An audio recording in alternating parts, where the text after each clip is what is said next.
After a 13-27 season, the Chicago Sky have decided to fire Reese Witherspoon. In the words of Vince McMahon, "You're fired!" The Chicago Sky's locker room is in chaos. Players are speaking out, the coach has been fired, and their GM didn't hold back. What led to this not-so-shocking fall from grace? In this video, we're exposing the train wreck that is the Chicago Sky. General Manager Jeff Pagliocca dropped a bombshell, stating unequivocally that Teresa Weatherspoon's firing was necessary for the team's future. Well, first, I want to say that I have a lot of respect for Spoon. We're very appreciative of the competitive teams, the resilient teams, the spirit she brought to us on the court every night.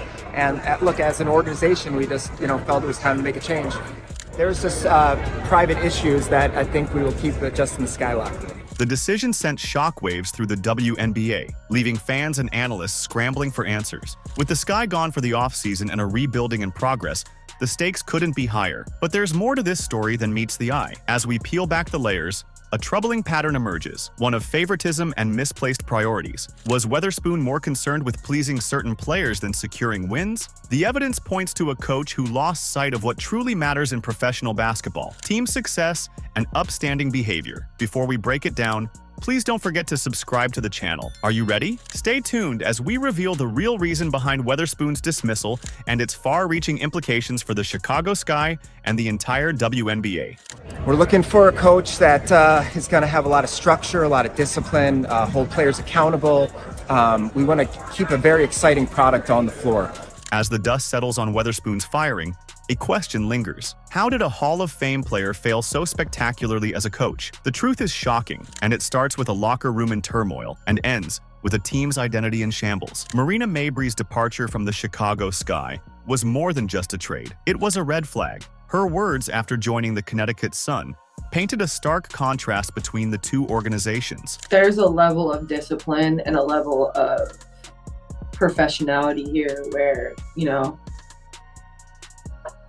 the players just have to worry about playing basketball. A lot of things don't get down to the players, and I think that's really good. She emphasized the experienced players' commitment to maintaining a positive atmosphere and holding each other accountable. Obviously the players here are very experienced and they want to keep a good environment, and they make sure that they kind of hold people accountable for that. This revelation shed light on the dysfunction brewing within the Sky's ranks. Weatherspoon's leadership style had clearly alienated key players, creating a toxic environment where team success took a backseat to individual agendas. The mismanagement of talent, particularly evident in the case of Kamilla Cardoso, further exacerbated the situation. Cardoso, a promising young center with immense potential, found herself underutilized and struggling to find her rhythm in Weatherspoon's system. This mishandling of a top draft pick not only hindered Cardoso's development, but also sent a troubling message to the rest of the team about the coach's ability to nurture talent and make strategic decisions. Here's Cardoso expressing her disappointment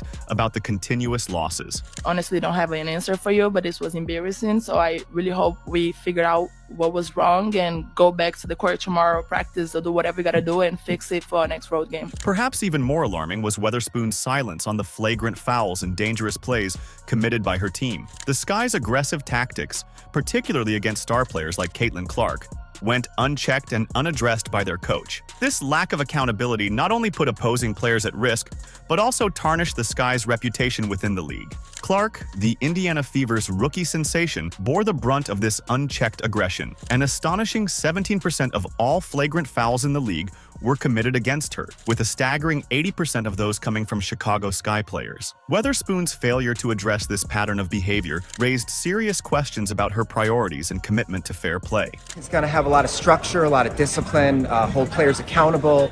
Social media buzzed with reactions from fans and players alike. Comments ranged from disbelief at Weatherspoon's passive approach to outright calls for her removal. One fan tweeted, "How can you build a winning culture when your coach won't even stand up for sportsmanship?" Another observed, "The Sky used to be about teamwork and integrity. What happened?" The growing discontent wasn't limited to fans. Whispers from within the organization suggested that players were losing faith in Weatherspoon's leadership. The locker room, once a place of unity and shared purpose, had become fractured and tense. Veterans found themselves at odds with the coach's decisions, while younger players struggled to find their footing in an increasingly chaotic environment. It wasn't We want to make sure that there continues to be structure, discipline, accountability, just championship mindset, and we want the Sky to continue to be a place that people want to be long term. As the season progressed, it became clear that the Sky were not just losing games, they were losing their identity. The team that had once prided itself on smart, disciplined basketball was now known more for its controversies than its on-court performance. Weatherspoon's inability to address these issues head-on only deepened the divide between her and the players. If you've made it this far and are enjoying the video, don't forget to like, subscribe, and turn on all notifications. We know watching this video takes some of your time, and we appreciate you. Now back to the action. According to league sources, Weatherspoon had lost the locker room because of a culture that catered to the needs of a few players. Dear Lord. As we dig deeper into Weatherspoon's dismissal, a name keeps surfacing: Angel Reese. What role did this controversial player have in the Sky's downfall? And how did her pursuit of personal glory impact the team's success? The evidence points to a troubling pattern of favoritism that prioritized individual stats over team victories. Game footage and statistics reveal a clear bias towards Angel Reese, often at the expense of the Sky's overall performance. Reese's playing time and touches increased dramatically, even when her efficiency didn't warrant such favoritism. In fact, Reese would often play extended minutes just to be able to secure her double-doubles. Take a look at this video. The very definition of stat padding, you are down by 22 points, and you've got the Fever's bench player, bench player, bench player, bench player, bench player, playing against bench player, bench player, bench player, bench player, starter, just so that she can get her double-double.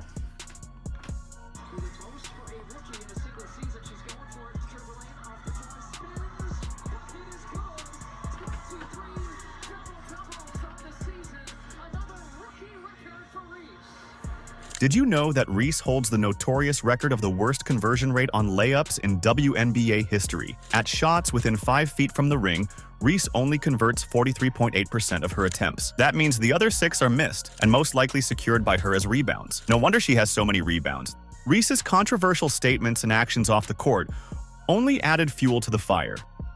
During the second episode of her podcast, she made a bold claim that teams and players who didn't draft her later called, expressing regret. The timing and nature of this claim suggest a pattern of exaggeration that extends beyond the court. Players on other teams say I wish we drafted you. Really? Yes. Like teams that have drafted that were above me, that the players that got drafted above, and it was nothing against their rookies that got drafted, but they were like, I wish we were teammates. I wish we drafted you. Perhaps most concerning was Reese's reaction to the June 16th flagrant foul on Caitlin Clark.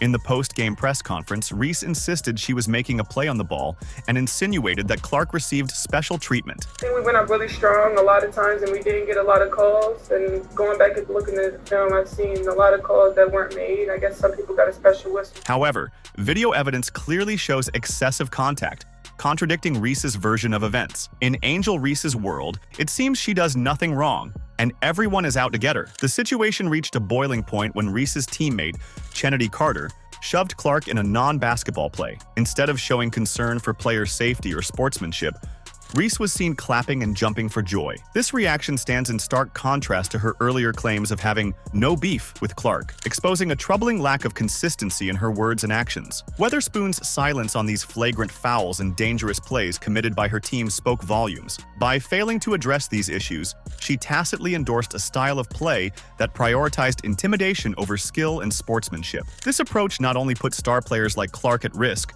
but also tarnished the Sky's reputation across the league. The focus on Reese's stat padding came at a steep cost. Team chemistry suffered as other players felt overlooked and undervalued. The Sky's win-loss record reflected this internal strife, with the team struggling to find cohesion on the court. Weatherspoon's insistence on feeding Reese's stats, even in losing efforts, ultimately proved to be her undoing. Free agents were skeptical of joining the Sky. On Wednesday, Pagliata acknowledged the team had heard things along those lines. It's really bad. While the Chicago Sky crumbled under Weatherspoon's mismanagement, another star was rising, bringing excitement, skill, and joy that was rarely seen in the sport. Clark's impact on the WNBA has been nothing short of extraordinary. The superstar sensation from the Indiana Fever has set the league ablaze with her electric performances, breaking records and captivating audiences across the nation. Her sharp shooting ability, court vision, and competitive fire have drawn comparisons to some of basketball's all-time greats. Caitlin Clark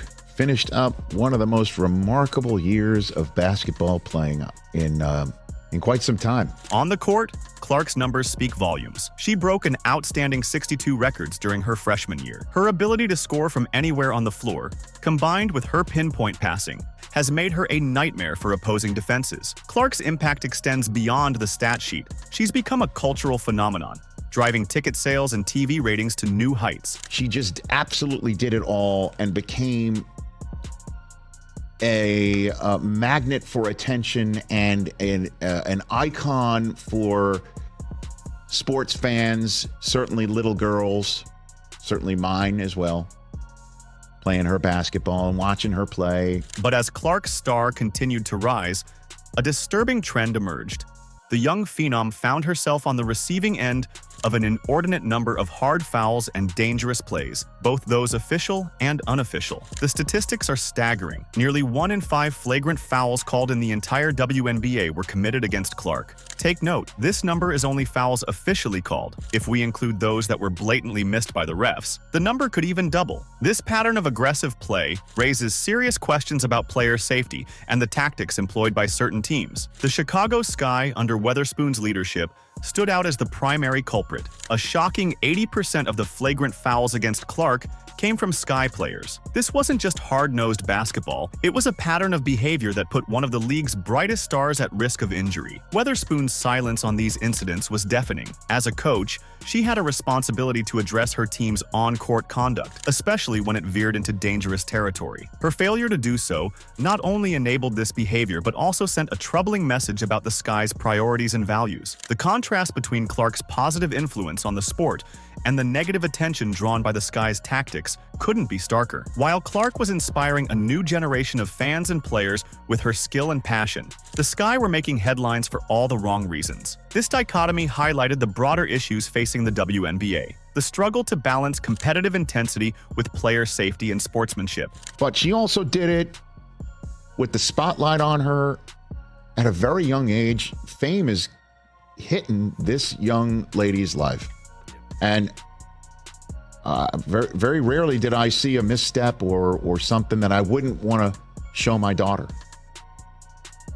Literally every step of the way, it's just like, watch her, watch how she plays, watch how she handles her business. The league now faces a critical juncture. How can it protect its stars and promote a style of play that showcases skill and athleticism without resorting to dangerous tactics? The Caitlin Clark situation has brought this question to the forefront, demanding action from coaches, players, and league officials alike. The Chicago Sky's downfall under Teresa Weatherspoon's leadership serves as a cautionary tale for the WNBA. Her prioritization of individual stats over team success, particularly with Angel Reese, created a toxic environment that ultimately led to her dismissal. The Sky now face the daunting task of rebuilding their team culture and on-court identity. Moving forward, the WNBA must address the glaring issues of player safety and sportsmanship highlighted by the treatment of Caitlin Clark. The league's stars shouldn't fear for their well-being every time they step on the court. This situation calls for a league-wide commitment to fostering a competitive yet respectful atmosphere. As women's basketball continues to grow in popularity, the role of leadership becomes increasingly crucial. The future of the sport depends on coaches and organizations that prioritize player development, team success, and the integrity of the game. Only then can the WNBA truly showcase the incredible talent and potential of its athletes. Do you agree? Let us know in the comments. Like, subscribe, and turn on all notifications so you never miss out. Click the video on the screen, and we will see you in the next one.